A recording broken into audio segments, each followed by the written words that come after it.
नमस्कार। BA first semester economics और इसके पहले भी हम लोग पढ़ रहे थे बाजार मार्केट। हमने पहले इसके पढ़ा कि बाजार का क्या अर्थ है, बाजार के आवश्यक तत्वों को हमने संक्षिप्त रूप से अध्ययन किया था।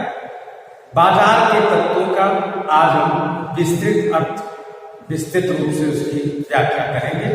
पहला है कि बाजार में निम्नलिखित तत्व होते हैं। बाजार में कौन कौन से तत्व होने चाहिए जिससे बाजार की स्थापना होती है। तो बाजार का पहला अनिवार्य तत्व क्या है? क्षेत्र।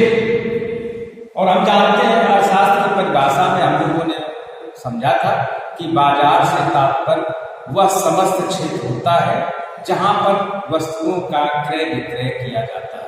तो क्षेत्र, बाजार का बोध उस संपूर्ण क्षेत्र से होता है जहां वस्तु के क्रेता और विक्रेता फैले हुए होते हैं। जैसे वह पूरा संपूर्ण क्षेत्र, यदि कानपुर में बैठा हुआ एक व्यापारी इंदौर से सोयाबीन का क्रय करता है, तो सोयाबीन का जो क्षेत्र है वो कानपुर से इंदौर, उत्तर प्रदेश से मध्य प्रदेश तक, अर्थात प्रादेशिक बाजार।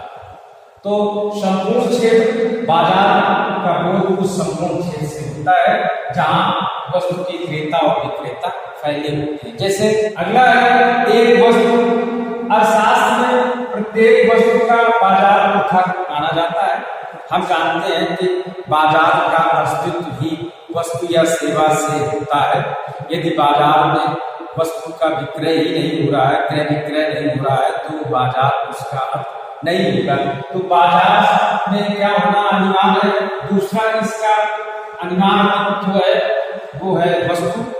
बाजार में एक वस्तु होनी चाहिए। अब अर्थशास्त्र में हर वस्तु के बाजार को अलग अलग परिभाषित किया गया है। जैसे दूध का बाजार, सब्जी का बाजार, गेहूं खाद्यान्न का बाजार। अगला है क्रेता और विक्रेता।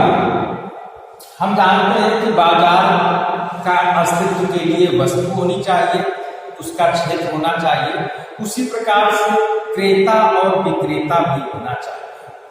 क्रेता और विक्रेता, विक्रेता किसी वस्तु का स्वामी, उसके अधिकार में वह वस्तु है, और क्रेता वो वस्तु क्रय करना चाहता है। तो बाजार के अस्तित्व के लिए क्रेता और विक्रेता उपस्थिति अनिवार्य है, तभी बाजार का अस्तित्व उत्पन्न होता है। और क्रेता और विक्रेता की संख्या असीमित हो सकती है, इस पर कोई प्रतिबंध नहीं है। जैसे पूर्ण प्रतियोगी बाजार में क्रेता और विक्रेता की असंख्य संख्या होती है।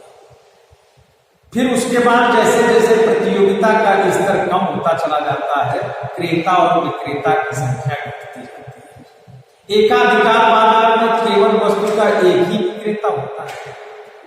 बाजार का अगला जो अनिवार्य तत्व है वो है स्वतंत्र प्रतियोगिता।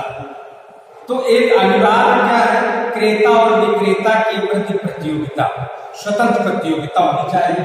अब उसमें क्या है, जब सौदा करें तो कोई प्रतिबंध नहीं होना चाहिए। फिर वो मात्रा का है, किसी भी प्रकार का कोई प्रतिबंध नहीं होना चाहिए। जब स्वतंत्र रूप से प्रतियोगिता होनी चाहिए क्रेता और विक्रेता की। अगला है कि वस्तु की एक कीमत। अब वस्तु की कीमत तभी निर्धारित होगी जब क्रेता और विक्रेता के मध्य स्वतंत्र प्रतियोगिता हो। हमेशा क्रेता जो खरीदने वाला होता है वो कम रुपया दे करके अधिक उपयोगी वस्तु क्रय करना चाहता है। कम उपयोगी वस्तु दे देता है, अधिक उपयोगी वस्तु प्राप्त करता है, और उपयोगिता को अधिकतम बनाने का भी प्रयास करता है। उधर जो विक्रेता होता है वो भी अधिक से अधिक कीमत वस्तु की वसूलना चाहता है, अपनी उपयोगिता को वो भी अधिकतम बनाना चाहता है। इस कारण से दोनों के मध्य प्रतियोगिता होती है, और दोनों के मध्य जब प्रतियोगिता होती है तो उस समय एट ए टाइम वस्तु का एक समय पर एक मूल्य निश्चित हो जाता है। क्रेता और विक्रेता उस मूल्य पर सहमत हो जाते हैं और सौदा हो जाता है। तो इस प्रकार से बाजार के अस्तित्व के लिए बाजार के अनुवाद एक क्षेत्र होता है, एक वस्तु होती है, क्रेता और विक्रेता की उपस्थिति होती है, क्रेता और विक्रेता के मध्य सुखद प्रतियोगिता होती है और वस्तु की एक कीमत निर्धारित